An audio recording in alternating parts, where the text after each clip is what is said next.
hikmat yang amat besar.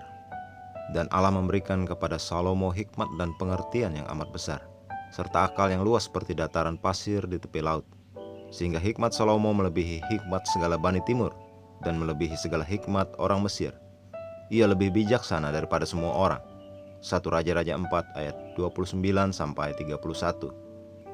Suatu hari Tuhan berbicara kepada saya, dan Dia memberitahu saya bahwa hikmat yang kita miliki di dalam Kristus jauh lebih besar dan lebih baik daripada yang dimiliki Salomo. Saya terkejut dan berkata, Tuhan, Salomo adalah orang yang paling bijaksana yang pernah hidup. Kemudian Tuhan menjawab, ya, tetapi hikmatmu adalah hikmatku, karena Kristus telah menjadi hikmat bagi kita. Tetapi untuk mereka yang dipanggil, baik orang Yahudi maupun orang Yunani, Kristus adalah kekuatan Allah dan hikmat Allah. Tetapi oleh Dia kamu berada di dalam Kristus Yesus, yang oleh Allah telah menjadi hikmat bagi kita. Ia membenarkan dan menguduskan dan menebus kita.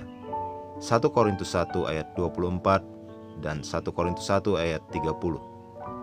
Dia kemudian memerintahkan saya untuk masuk ke dalam kitab suci untuk melihat hal-hal yang Salomo bicarakan.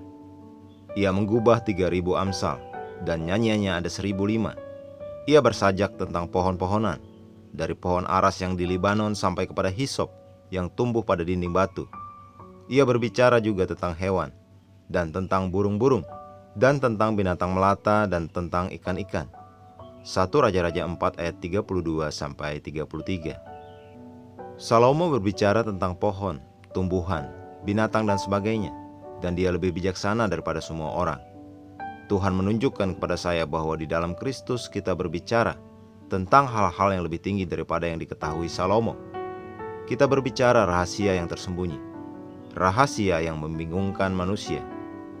Tetapi yang kami beritakan ialah hikmat Allah yang tersembunyi dan rahasia, yang sebelum dunia dijadikan telah dijadikan Allah bagi kemuliaan kita. 1 Korintus 2 ayat 7. Kita berbicara tentang hal-hal yang lebih tinggi dari alam roh dan kerajaan Allah. Salah satu cara kita membawa hikmat yang tersembunyi ke dalam dunia ini adalah melalui roh, ketika kita berbicara dalam bahasa roh. Alkitab berkata, siapa yang berkata-kata dalam bahasa roh tidak berkata-kata kepada manusia, tetapi kepada Allah. Sebab tidak ada seorang pun yang mengerti bahasanya.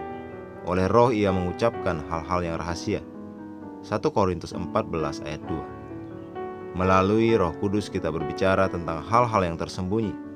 Kemudian tentang karunia penafsiran, kita tahu apa rahasia itu. Ketika engkau berdoa dalam bahasa roh dan tafsiran mulai datang kepadamu, kadang-kadang engkau akan menemukan bahwa engkau memperkatakan kitab suci atau penjelasan tentang sesuatu di dalam roh atau dari firman. Ini adalah rahasia. Berikutnya, saat engkau berdoa dalam bahasa roh, berjaga-jagalah dalam rohmu, karena hikmat akan berbicara melalui engkau. Jika engkau terus berdoa, tafsiran akan datang kepadamu, atau engkau juga bisa meminta dan menerima karunia untuk menafsirkan bahasa roh. Mari kita mengucapkan pengakuan, kebijaksanaan, kebenaran, kasih, dan kasih karunia Tuhan bekerja di dalamku, bahkan sekarang membuat aku mengetahui dan memiliki wawasan yang lebih dalam dan lebih lengkap tentang misteri dan rahasia kerajaan Allah.